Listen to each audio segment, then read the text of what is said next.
Hello guys, today we'll cover the concept of arithmetic mean in this chapter sequence and series. सबसे पहले मैं दो numbers लेता हूँ 3 और 7. इफ आई से कि इनके बीच में एक मैंने नंबर इंसर्ट करना है,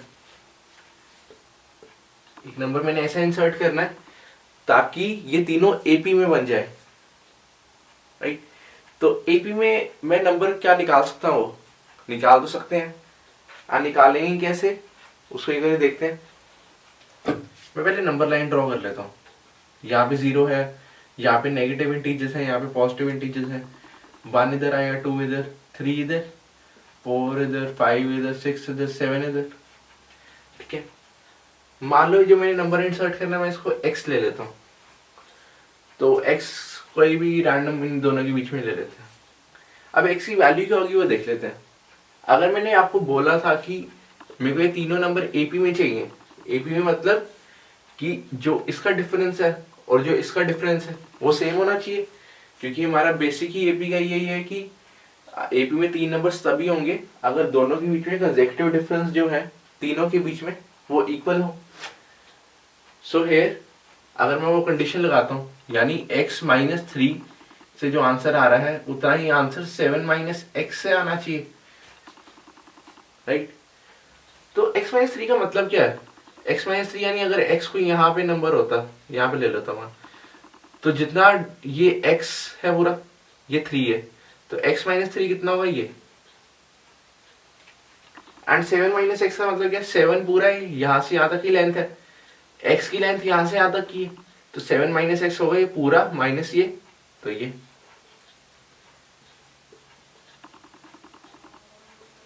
और ये x - 3 था. अब मेरी कंडीशन क्या कहती है कि दोनों इक्वल होने चाहिए. अब देखो, अगर ये डिस्टेंस मैं इसको ले लूं तो दोनों इक्वल कब हो सकते हैं? ये डिस्टेंसेस तभी इक्वल हो सकते हैं अगर ये 3 और 7 के बीच में एग्जैक्ट हो. तो यानी 3 और 7 के बीच में यानी 5 हो. तो अगर x की वैल्यू 5 होगी तो अगर मैं इधर 5 रखता हूँ तो 5 - 3 2 आ जाएगा, 7 - 5 2 आ जाएगा. 3 और 7 के बीच में कोई और मैं नंबर ऐसा नहीं ढूंढ पाऊंगा जिसके बीच में ये सेम दे कंडीशन, राइट? और इसको निकालने का दूसरा तरीका भी, अगर मैं इक्वेशन सॉल्व कर लेता तो इधर बन जाता 2x = 3 + 7. तो x की वैल्यू आ जाती 3 + 7/2, यानी a + b/2 दोनों के बीच का नंबर. तो बीच का नंबर क्या है? 5 ही है इधर. तो ये कंसेप्ट हमने देखा कि अगर दो नंबर दिए हो तो बीच में अगर मैंने एक नंबर ऐसे डालना हो ताकि पूरा एपी में बन जाए, तो मैं दोनों का मिड टर्म, दोनों का एक तरह से मीन ले लेता हूँ. ठीक है,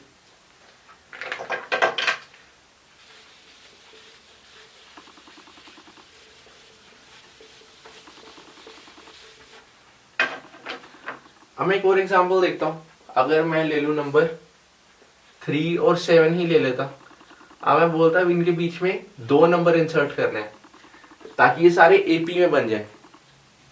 अब पहले ये करना था, इसमें दो करने हैं, तो यानी अगर मैंने इसमें x और y इंसर्ट करना था, ठीक है, तो मैं x और y की वैल्यू निकाल लेता हूँ. तो अब x और y की वैल्यू कैसे निकाल सकते हैं? मैं इसको देख लेता हूँ. अगर ये पूरी सीरीज बनती तो ये बनती, यानी मेरी पहली टर्म यानी a मेरी 3 है, लास्ट टर्म l मेरी 7 है, ये सेकंड टर्म है, ये थर्ड टर्म है, ये फोर्थ टर्म है, राइट? तो लास्ट टर्म का फॉर्मूला क्या होता है? लास्ट टर्म यानी ये कितनी, फोर्थ टर्म है, = first term plus 4 - 1 into D, right? तो ये बन गया मेरा लास्ट टर्म. मुझे पता है 7, तो मैं इधर डाल देता हूँ 7 = फर्स्ट टर्म मुझे पता है 3 प्लस 3 इंटू डी मुझे नहीं पता कि डिफरेंस कितना आएगा, तो डी निकल जाएगा यहाँ से, तो इसको मैं इधर ले आता हूँ, 4 बन जाएगा = 3d. डी की वैल्यू मेरे पास आ जाएगी 4/3. अब मेरे को डिफरेंस पता चल गया टर्म्स के बीच में कितना होगा. अब क्या मैं x और y की वैल्यू निकाल सकता हूँ? निकाल सकते हैं, क्योंकि देखो x क्या है, सेकंड टर्म. सेकंड टर्म का फॉर्मूला क्या होता है? First term plus 2 - 1 into common difference, यानी फर्स्ट टर्म कितनी है 3 प्लस 1 इंटू डी की वैल्यू मेरे पास कितनी है 4/3. तो ये कितना आ जाएगा 3 ये जा देगा 13/3। तो ये x की वैल्यू आ गई। y की वैल्यू कितनी आ जाएगी, a प्लस वो थर्ड टर्म है तो 2d आ जाएगा यहाँ पे, तो यहाँ पे 3 + 2 × 4/3, राइट। तो ये कितना बन जाएगा 17/3। तो यानी दो नंबर आ गए 13/3, 17/3। और अगर मैं इन बीच में कॉमन डिफरेंस चेक करूं तो ये एपी में बनते हैं सारे। अगर मैं कह देता हूँ 3 और 7 के बीच में 5 नंबर डालो, 1000 नंबर डालो ताकि सारे एपी में बन जाए, तो उसके लिए एक हम तरीका देख लेते हैं।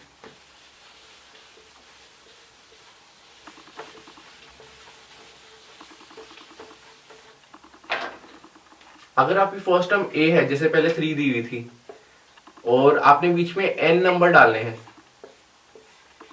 n नंबर इंसर्ट, और लास्ट टर्म आपको b दी हुई है, तो a और b के बीच में आपने n नंबर्स इंसर्ट करने हैं ताकि ये सारे एपी में बन जाए। तो मैं वो n नंबर्स को नाम दे देता हूँ कुछ। मैं दे देता हूँ पहला कैपिटल A1 है, दूसरा कैपिटल A2 है, ऐसे ऐसे चलते जा रहे हैं, लास्ट कितना होगा कैपिटल AN और उसके बाद B। तो क्योंकि ये सारे एपी के अंदर है, सबसे पहले तो मैं बेसिक कंडीशन लिखता हूँ, क्योंकि मेरे को बी पता है, क्योंकि मुझे ए पता है, एंड मेरे को पता है कि कितनी टर्म्स है दोनों के बीच में। तो मैं कंडीशन लिख सकता हूँ, लास्ट टर्म क्या होती है, equal to first term plus जितनी टर्म्स है -1। अब देखो ये टर्म्स कितनी है, n टर्म्स तो ये है, एक ये है और एक ये है, तो ये n+2 टर्म्स है, -1 × d। अब इसमें मेरे को d अननोन है, क्योंकि मेरे को क्वेश्चन में a, n और b दिया होगा, तो मैं इसको d की वैल्यू निकाल लेते हैं, हो जाएगा b - a = n+1 × d। तो अगर इसको मैं नीचे ले आऊं तो ये बन जाएगा d = b - a n+1। ठीक है, अब मुझे d पता चल गया। अब मैं a1 a2 अलग अलग निकाल सकता हूँ। तो a1 कितना होगा, a1 तो सेकंड टर्म है, तो यानी फर्स्ट टर्म प्लस d, तो a प्लस d की वैल्यू इंसर्ट कर देता हूँ b - a n+1। उसी तरह मैं अगर मेरे को a5 a2 निकाल सकते हैं, अगर a5 निकालने a5 क्या होगा a प्लस, अब देखो a5 से ऐसे कंफ्यूज नहीं होना कि a + 4d होगा। एक्चुअल में a5 जो आपकी 5th 6th टर्म है, जैसे a2 आपकी थर्ड टर्म है, a3 आपकी 4th टर्म है, तो a5 आपकी 6th टर्म है इस केस के अंदर, क्योंकि हमने नंबरिंग यहां से शुरू करी है और सीरीज की नंबरिंग यहां से शुरू होती है, तो इसलिए इधर 5d ही आएगा। तो a + 5 × ये d की वैल्यू इंसर्ट कर दो। तो इतने इस तरह आप जितने भी a1 a2 से लेके an की वैल्यूज निकाल सकते हो अलग अलग।